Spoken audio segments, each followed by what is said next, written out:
Hello and welcome to the Amargi Mosaic. I'm your host, Elif Sarican. Today I'm joined by former member of the Turkish Parliament, longtime advocate for minority rights and Armenian genocide recognition, Garo Paylan. Garo is also a Yale World Fellow and a visiting scholar at the Carnegie Endowment and currently based in Washington, D.C. Welcome to the show, Garo. Thank you very much, Elif. So on the 7th of June, Armenia went to the polls. Nikol Pashinyan won a third term, but fell short of the two-thirds majority needed for the constitutional referendum that both Azerbaijan and Turkey are demanding for what seems like for the trade of peace. It's also come a few years after the expulsion of the entire Armenian population of Artsakh and amid a fast-moving normalization deal with Turkey. So Pashinyan centrist civil contract party won just under 50% of the vote, with the pro-Russian Strong Armenia alliance coming in second, and Pashinyan has called this a historic victory. I want to ask you, what does this election result actually tell us about where Armenia is going? Elif, I was in Armenia before and after the elections, and I was with people. I listened them. I just drove all around Armenia. People really want peace in Armenia with its neighbors, but some people believe Pashinyan has done big concessions, and still Aliyev and Erdogan, unfortunately, they are dragging their feet, and they feel humiliated in a way. And Pashinyan, of course, is a revolutionist, and he won the elections third time, but he won in 2018 after the revolution with 70%. In 2021, despite a big, unfortunately, loss in the Artsakh war, he won the election by 54%. Now he got 49. This means, of course, this is a great, victory for him, third time winning the elections, despite all the losses, all the traumas, catastrophes. But the momentum is not behind him, unfortunately. The day after the elections, there was zero celebration in Yerevan because of course, he won, but it was not a landslide. First of all, he wanted to have at least two-thirds majority in the parliament. He could not achieve that. Second of all, pro-Russian parties are not only Karapetyan's party. There are two other parties, and if we just find a number that pro-Russian parties got almost 38%. It was, let's say, 28% in 2021. And still, Putin has not congratulated Pashinyan, and he just claims that Pashinyan rigged the elections, and actually, just the opposite was true. So Pashinyan won with a victory, but it's not a landslide, and he did not get the mandate to move forward with the constitutional change, which Azerbaijan demanded. So this means glass is half full, but almost half empty. I mean, I definitely want to speak a bit more about particularly the historic relations with Russia a little bit later. But, continuing on the election, this vote came only a few years after, as we've said, the 2023 Artsakh war, when over, 100,000 Armenians were forced from their homes, and many have described this as a catastrophe. Yet the government that presided over it has, even though with a less percentage of the vote, been re-elected. How do Armenians reconcile re-electing the government that lost Artsakh? Um, um, let's say Armenia, of course, was established in 1991, the Second Armenian Republic, and the war erupted with Azerbaijan, and Armenia won the war, but they did not win the peace in 1990s. And Armenian political parties and Armenian diaspora made the Armenian nation believe that they are strong and they will be strong. They will keep Artsakh as long as it takes without a peace deal. But Azeris lived a trauma. Hundreds of thousands of Azeris had to flee from their land in the 1990s. Armenians, in a way, neglected that trauma. And Aliyev, first the father Aliyev, then the son Aliyev, built a national identity over it. And it was a petrostate. They just spent all those resources on building a strong army, and they waited for 30 years. And still, in 2016, I felt that Armenia is no longer stronger than Azerbaijan, and this war is going to come. That's why I went to Armenia to warn the Armenian politicians, leaders, that this war was coming, and they have to sit at the table to negotiate. But they were nowhere there. They made them believe, and they maybe fooled the Armenian nation that they are strong and Azerbaijan cannot dare to attack Armenia. But it was a wrong calculation, unfortunately. That is why in 2020 Armenians just suffered a catastrophe. And despite that, those of the war, they again were maximalist in a way, asking for the recognition of Artsakh Republic, but it ended with another catastrophe because Azerbaijan built alliances, not only with Turkey, with Israel as well. And Azerbaijan is allies with Israel against Iran. So this was a big wild card for Azerbaijan, Aliyev. So this was a miscalculation. In Armenian thinking, everything is so much emotional. Unfortunately, the Armenian nation doesn't have a strategic thinking. Maybe that is why we suffered these catastrophes. So people got to the terms, after the 2020 war, that they were not strong enough. So they have to vote for the peace agenda, which Pashinyan proposed. And in these elections, again, they supported the peace agenda, but unfortunately, they were not so happy with Pashinyan's concessions, that perception that he does big concessions vis-a-vis Turkey and Azerbaijan. That is why pro-Russian parties are a little bit stronger now. Pashinyan has increasingly framed his, Real Armenia project around letting go of some historic territorial claims and grievances, even removing historic Mount Ararat, which is located within contemporary Turkish territory from border stamps. Is Pashinyan asking Armenians to give up their historical memory in exchange for peace?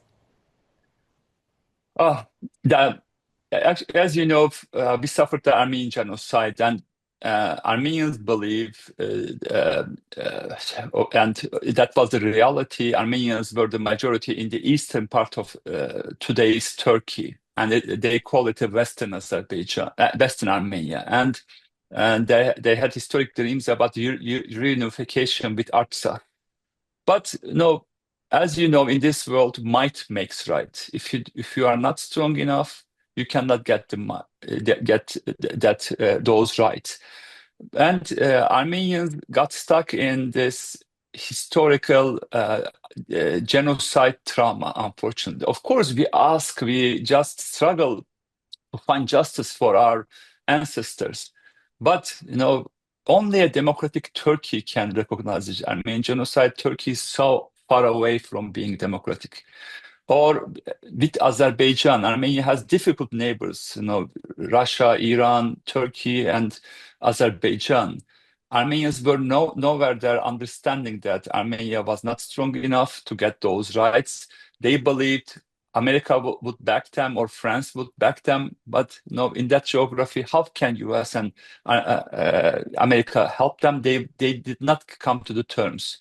So now Armenians, I guess, understand this, but Pashinyan, I guess, went too far of, as you said, removing the Ararat mountain from that passport stamps, or sometimes talking so far about genocide recognition.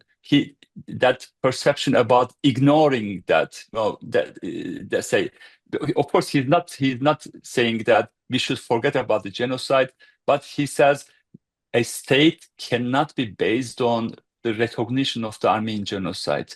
State should be based on the international borders, and most of the Armenians understand this, but still, from pivoting from the big Armenia, Western Armenia, Artsakh, narrative to real Armenia narrative would take some time. Of course, I also agree with that. We have to, that piece of land you see on the map like a small piece of land, but it's not that small. There are only 3 million Armenians live in Armenia. On Earth, there are 10 million Armenians. That piece of land is enough for all of us. But to keep that land, it requires good neighbor relations with Turkey, Azerbaijan, and Iran, and Russia. That is what we should understand, and that is what Armenian diaspora should understand. We have to get along with our neighbors. I mean, you've spent years especially on the topic of, genocide recognition, particularly of the Armenian genocide that took place in 1915, and a genocide that many describe as, creating the foundations for the Turkish Republic to be formed. Where does genocide recognition sit now? Um, um, uh, Unfortunately, my grandmother's generation suffered this Armenian genocide, and unpunished crimes led to new crimes. And if even after the Armenian genocide, there were still 300,000 Armenians living in Turkey. Most of them were orphans, like my grandmother. But unpunished crimes led to new crimes, and all of them, almost most of them, left Turkey. And we couldn't find justice. We were sentenced to silence for 2 generations. But after Turkey started the European Union process, we could talk about the Armenian genocide. First, Hrant Dink, my mentor, started to talk about it. Then people, especially, just got to know what happened in 1915. Now I'm happy to say that people at least know that something bad has happened in 1915, but they are not ready to call it a genocide. And until 2015, we could commemorate Armenian genocide at Taksim Square. We could talk about it on the mainstream media.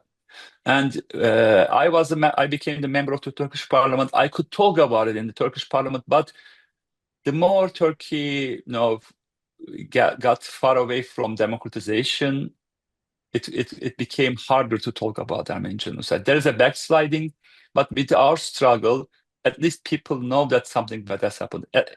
And also Erdogan every year with a declaration says, "I'm so sorry. We are sorry about the losses in 1915." Of course, he says Muslim and Christian losses and Armenian sufferings. This is progress. We should really understand this. But I always tell Armenians all over the world, with pressure in USA and France and other countries, we will never find justice.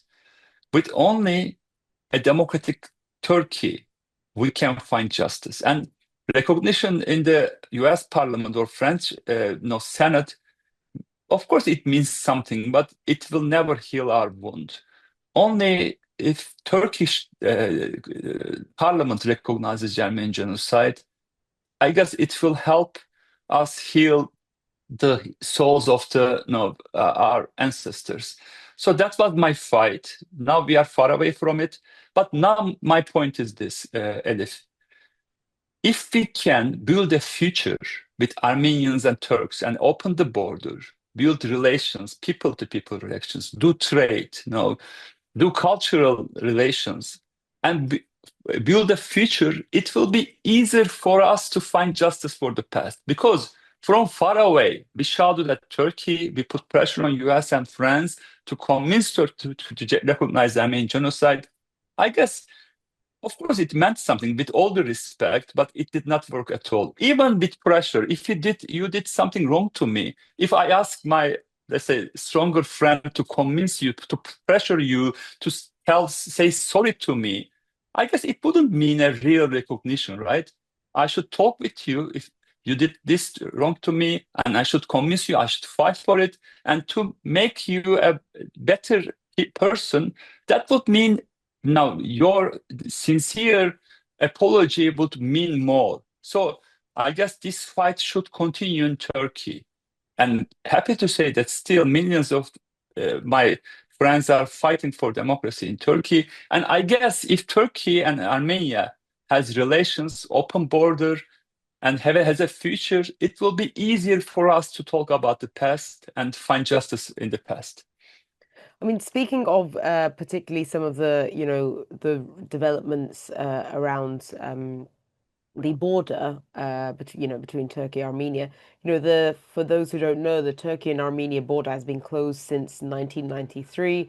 Now there's direct trade between the countries, visas, but there's also a talk of reopening the Alican Margara crossing and a memorandum to jointly restore the medieval Ani Bridge on the shared frontier. You yourself have continuously urged Erdogan to open the border immediately. What does this deal with Turkey mean for Armenia, but also what does this deal mean for Turkey as well? Um, After the 2020 war, I was a member of the Turkish Parliament and I opposed that war. And I said Turkey is going to be one of the losers of that war, and that's what happened. Azerbaijan, of course, won the war, but Russia was the actor who brokered the peace, or the ceasefire in the region, and Russia had more leverage.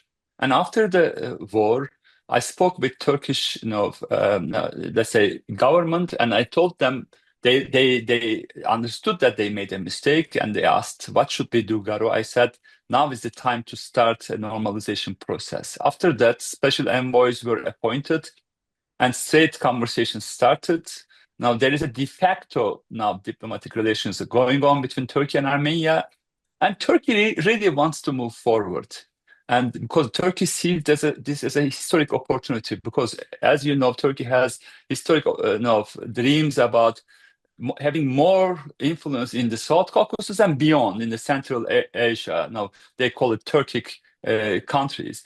And I said, no, with war, you can never have influence, and because Russia will benefit from these conflicts, and you will see more Russia on the Turkish-Armenia border. But if you can convince two small nations, two young countries, Armenia and Azerbaijan, to make peace, you will broker this peace and you will have more influence in the South Caucasus and beyond.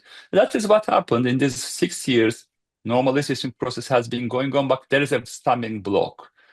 Azerbaijan is a small country, let's say we can call him a little brother, and Turkey could play the elder brother role.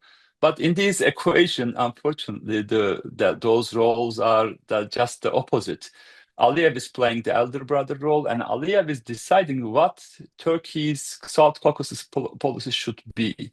And Aliyev wants Turkey to keep the border closed, because Aliyev knows very well that with pressure Armenia, he needs Turkey to close the border. He sometimes sends money to Ankara. He has huge influence. Azerbaijan has huge influence in Ankara. They built it for the last 20 years, have economic, let's say, companies or media outlets. So that's why they don't let Turkey to move forward as fast as possible. But second reason is Erdogan is an opportunist. He never does anything for charity. For the last 5 years, he sent several messages to Washington, D.C. that I am ready to move forward, open the border. He thought he could have seen some credit, but he never saw this credit. So that's why Erdogan always makes this calculus as an opportunist. What am I getting? What am I losing? If I open the border, I will make Russia unhappy. I will make Aliyev unhappy. And I'm not seeing any credit from the West. So why should I do it? So Erdogan keeps this card for, let's say, for a bigger deal. But he does some small steps, as you said, some direct trade between Armenia and Turkey started via Georgia now. And Turkish Airlines is flying to Armenia. As you said, this historic bridge is going to be built again. Those are small steps, but we need a breakthrough because pro-Russian parties are stronger and Pashinyan is weaker now.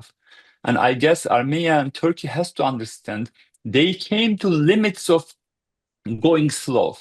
If they don't keep this momentum with the peace processes, I am sure, most probably, in these years, pro-Russian parties will get stronger, and they might, let's say, overthrow Pashinyan with coup attempt, or they might try to just win the coming elections, just like it happened in Georgia. Georgia was a shining star 10 years ago, right? 10, 15 years ago. now, unfortunately, now pro-Russian party is ruling Georgia, and there is a big backsliding about Georgian democracy. So after Ukraine and Georgia, Armenia should not be the third failure about a country, a post-Soviet country trying to be a democracy. For this, there are two actors, I believe. Of course, USA and EU should do more than this, but Turkey and Azerbaijan has to understand if they move forward with the peace processes, everybody is going to win. If they go slow now, everybody is going to lose because there will be more Russia in Armenia.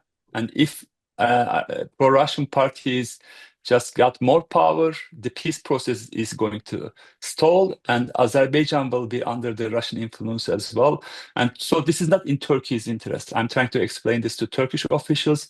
You should move forward as fast as possible.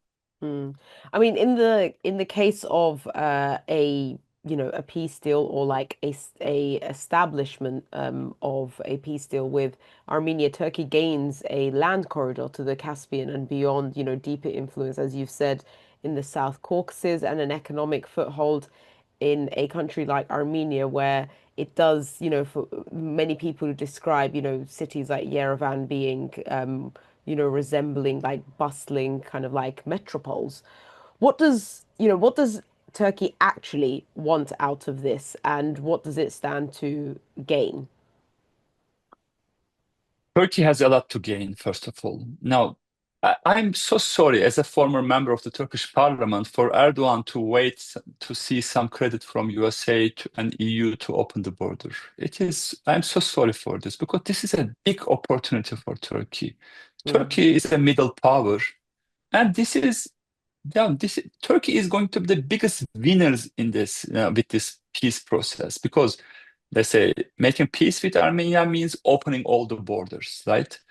And you will reach out to Caspian Sea, to Azerbaijan, Kazakhstan, Turkmenistan, and beyond. And because there is only a Georgian way now, but Turkey cannot trust Georgia anymore. Georgia is so much under the influence of Russia. So, and the Western countries understand this, so they want a plan B. And energy lines after the Hormuz crisis, even now, they are really so important now. But let's say Azeri gas is flowing from Georgia. But what if we see more Russia on the Georgian front? And I guess now Turkey has to understand peace is in favor of Turkish interests. And if you don't move as fast as possible, we might see a pro-Russian party in Armenia. That is what happened, Elif, in 1996. First president of Armenia was Levon Terpetosyan. He was in favor of making peace with Turkey and Azerbaijan. But unfortunately, Turkey did not give enough credit to Levon Terpetosyan. In 1996, Levon Terpetosyan did poorly than the previous election. Then pro-Russians stormed in the Armenian parliament and took the power, and we lost 25 years or 30 years after that. Maybe I might be exaggerating the risks, but I see this as a big risk. Russia sees Ukraine as its front garden, right? And it's doing everything to just say it doesn't even have respect to Ukraine at all because he says this is my front garden. Ukraine is not even a country, but Russia sees Armenia, and Azerbaijan, and Georgia as its back garden. And it is the real corridor to the Central Asian countries, and Russia is so much aware of it. If we cannot move as fast as possible with the peace process, my concern is this. Trump and Putin can sit down in the coming 6 months or years or so and just make this, let's say, big meeting like Yalta, where Stalin and America and the British sat down and decided the fate of the small countries. So this can happen, and Putin can say, "Oh, okay, I'm giving this to you in my front garden, but leave my back garden to me." Trump can do it because you can never trust USA or any big power. Anything is for sale for the big powers, right? Kurds fought with America for 12 years in Syria, but in a day, Trump said, whatever. They said, we paid for you and we are leaving. And even after the First World War or Second World War, there were big powers really negotiating on the fate of the small nations. So this can happen again. So that is why this is not in Turkey's interest. Turkey has to move as fast as possible. The window is still open, but that opening is narrowing, unfortunately. I mean, in an unprecedented turn, as you've alluded to as well, Armenia has frozen its participation in the Russia-led security bloc and is seeking to, deepen ties with the EU and US. And, Moscow has responded with trade restrictions. Putin has compared Armenia's Western turn to Ukraine's. You know, with all of the risks that you've also spoken about, is Armenia moving away from Russia, or is it trading one dependency for another? Actually, no. Sometimes people exaggerate this. Let's say after the elections, let's say Western media highlights were always like this: "Oh, pro-Western party won, pro-Russians lost." No, I guess that is wrong. No, and because Armenia, that geography is Armenia's destiny, and Armenia has neighbors, and those are difficult neighbors: Turkey, Azerbaijan, Russia, and Iran. And Armenia can never pivot to West. Let's say you cannot take Armenia into Europe. Armenia can have European values, or even maybe one day become member of the EU. But Armenia has to have good relations with Azerbaijan and Turkey, which is not likely to be democracy in the short run. I mean, I don't see it, let's say, for Azerbaijan for decades, maybe for Turkey, I don't know, because there is a backsliding. For Russia, unfortunately, it's a terrible dictatorship now. But for Iran, now Iranian regime that regime became even stronger. So this means Armenia can have the Western values, of course. Pivoting to West means pivoting to Western values, but this doesn't mean that Armenia should have, let's say, bad relations with Russia. Armenia needs Russia as well. Armenia needs to play this balancing game, just like Erdogan is playing. Armenia is trying to learn this. Let's say Erdogan has been, or Turkey has been playing this balancing game for the last 2 centuries, actually, between West and East. And you have to have good relations with Russia because, let's say, 80% of Armenian energy is coming from Russia, and Russia is threatening Armenia to cut that energy or raise the price. And let's say 40% of Armenian trade is with Russia. And let's say Armenia is exporting this, fruits, vegetables, and flowers to Russia. 90% was going to Russia, and I said, I'm no longer buying it. So Russia can still hurt Armenia. This pivot needs to be gradually. Let's say Armenia needs to diversify its relations with, let's say, with other countries and mitigate its dependencies. And for this, I have an idea, let's say. What if Armenia buys natural gas and oil from Azerbaijan, its neighbor, right? And Armenia has a strong muscle, which is the AI industry and high-tech industry. Data centers are being built by NVIDIA chips in Armenia. And NVIDIA says, I can invest 20 times more in Armenia. What if Azerbaijani natural gas flows into Armenia and empowers these NVIDIA chips, and that thing turns to data chips? And that could be the steel and coal in the South Caucasus, because as you know, EU is built on this steel and coal conversation between France and Germany. And they fought for 200 years, and they said, why are we fighting anymore after the Second World War? And steel and coal agreement is the basis of European Union. What if Azeri energy and Armenian high-tech technology becomes the steel and coal in the South Caucasus? We should really work on these regional projects because Armenia, Azerbaijan, and Georgia has to work together as young states to create a regional identity and create a regional economic compact. And three middle powers, Iran, Russia, and Turkey, they have to have good relations with these three countries, regardless of their regime, right? It can be a democracy or autocracy. Then EU and US, of course, has to help Armenia and Azerbaijan and Georgia to become as democratic as possible and as prosperous as possible. But this cannot happen. You cannot establish a durable peace. I guess France is making a mistake in this, with only praising Armenia and shaming Azerbaijan. If two kids are fighting, one can be a mean kid, but if you only give the candy to one kid, you can never make peace with each other, right? You're praising one kid and shaming other kid, you can never make peace with each other. You have to give credit to the other one, or you have to convince the mean one to behave, right? To make peace between them. So before EPC summit, so many European leaders went to Armenia, praised them, and the day before the EPC summit, the European Parliament passed a resolution shaming Azerbaijan. Of course, I understand this. Azerbaijan, unfortunately, is not a democracy; it's an autocracy. But if you want to make peace, a durable peace, there should be really, both parties bringing together. U.S. officials really understand this. They understand that they have to give credit to both parties to make a durable peace, and Europe has to understand that they have to just engage with both parties and Turkey. Turkey is an important actor to move forward with the peace process. So this didn't work in Georgia with only praising one party. It is a failure now. I guess Europe shouldn't make the same mistake that they did in Georgia, but I believe. I mean, and just quickly for those who may not know, the EPC is the European Political Political, Community, which is yeah, an intergovernmental forum, right? To yeah. basically for dialogue and have Yes, other this year it took discussions. place in Armenia, in May, and of course it was wonderful. I'm so happy that 40 leaders were in Armenia, but they come and they leave. They go to Armenia, and Armenia is where it is in that geography.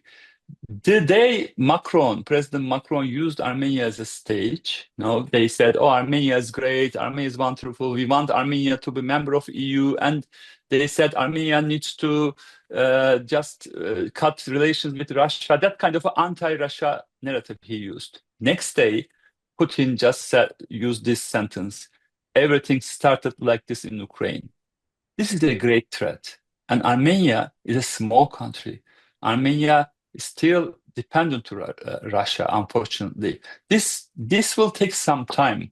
So this is not a responsible, I guess, no approach to this conflict. And so that is why I believe European approach has to understand this. No, Armenia cannot pivot geographically to Europe. No? Even at the European border, Ukraine, of course, look, Ukraine is suffering for 5 years, the same war. No? So, and Russia is what it is, and Armenia has to, of course, mitigate its dependencies. Armenia has to have an independent foreign policy. Armenia has to do the democratic reform, but still, Armenia has to have good relations with Russia. Mm. I mean, as a finally, what I do want to ask you is you've spoken about it several times and referenced it in talking about some of the developments in Armenia. You referred to what's happening in Turkey as the two processes. And, many people who are listening will know more about actually the process that has been happening between the PKK and Öcalan and the Turkish state. And, here it's interesting because the two issues that for 100 years have been the bedrock of Turkish nationalism, which is the Armenia issue and the Kurdish issue, and has been, there's been a complete refusal to engage with both of these issues for decades. And now it seems like the Turkish state is engaged in a process with both of, these matters. What is the, firstly, actually, I think importantly, because it doesn't get discussed in this way, what is the relationship between these processes? Is one feeding the other? And therefore, is the success of one really, dependent on the success of the other? Um, First of all, Turkey was a diverse, or Ottoman Empire was a diverse empire, as you know. And unfortunately, after the collapse of the Ottoman Empire, millions of Muslims came from the Balkans and other parts of the empire. And the junta, which ruled Turkey or Ottoman Empire, Talat Enver Cemal Pasha, thought we have to get rid of the Christians and we have to build a Turkish nation based on Muslim identity. And Atatürk said, let's say, no, Turkey, he said, no, he just established a nation based on Turkishness.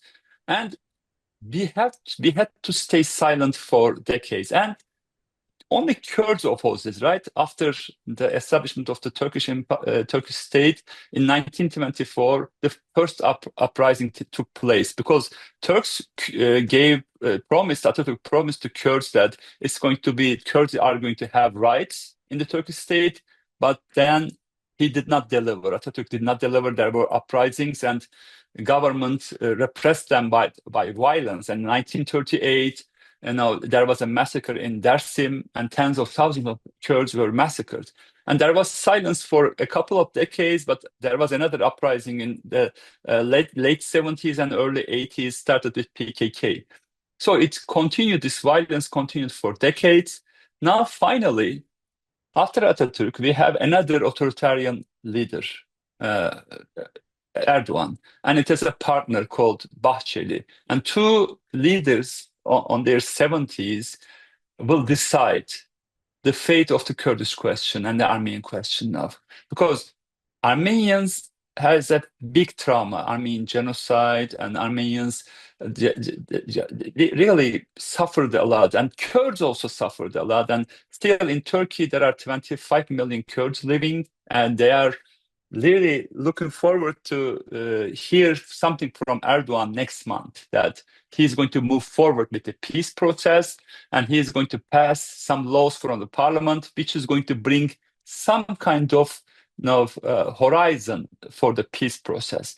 And next month, we have another expectation. Let's say during the NATO summit, President Trump is going to come to Turkey, and President Erdogan really can invite Aliyev and Pashinyan to Turkey, and they can do a quadrilateral meeting on the sidelines of NATO. Of course, it shouldn't be perceived as NATO summit. There can be another summit where the Turkish border can be opened as a historic breakthrough. Think about this. After 100 years, two, of course, big identities which suffered throughout the nation building of Turkey, let's say Armenians and Turks, let's say Armenians and Kurds, two of them just starting a reconciliation process with Turkey and breakthroughs. Let's say one breakthrough with Kurds, passing the resolution from the parliament, from the laws about, okay, we are moving for the peace process, which will be historic breakthrough. And second breakthrough could be opening the border. And I have another dream. My mentor Hrant was murdered in 2007. And he tried to establish good neighbor relations with Armenia and Turkey. And he said, I'm going to dance when that border opens at the border. What if we give the name of Hrant to that border crossing point, let's say, Hrant border crossing? Because it means a lot, Hrant, for Armenian nation and Turkish nation. It can be the really another historic breakthrough for Armenian people, that Turkey now understands the pain of the Armenians, and Turkey wants to reconcile with Armenians and Kurds. That kind of a dream I have. Of course, I don't know how Turkish politicians are going to hear us or not, but I know my Turkish, Kurdish, and Armenian Democrat friends are fighting for this, struggling for this, and they are urging Erdogan and, of course, Bahçeli to move forward. Only strong leaders can really do these breakthroughs. Of course, I would dream that they could be democratic leaders. They are not, unfortunately. But they consolidated power. They can move forward. And they should decide now, Erdogan, Bahçeli, what kind of a legacy they are going to leave. I'm sure they are not going to live forever, right? They will maybe be ruling Turkey for 2 more years or 7 more years. It doesn't matter. What kind of a legacy you are going to leave? Atatürk, let's say, decided not to give rights to Kurds, right? Or not to reconcile with Armenians. He could have done it because he was so powerful. He established the state, okay, he did the independence war, but he couldn't bring a durable peace to the Turkish nation, and Armenians suffered a lot, and he left the Kurdish question behind him. Now Erdogan, who ruled Turkey for 23 years, is going to decide what kind of a legacy he's going to leave behind him. A catastrophe, a conflict to continue, drag on for another decade, leaving thousands of casualties, or a country living in peace, reconciling with its neighbors, and solving two historic problems, as you mentioned: Turkish question, solving Kurdish question, and Turkish question, Armenian question. Thank you so much for your time today, Garo, and Thank you very much, Elif. I'm sure we'll have many more conversations. And Hopefully. that's it for today's episode of the Amargi Mosaic. Until next time, take care.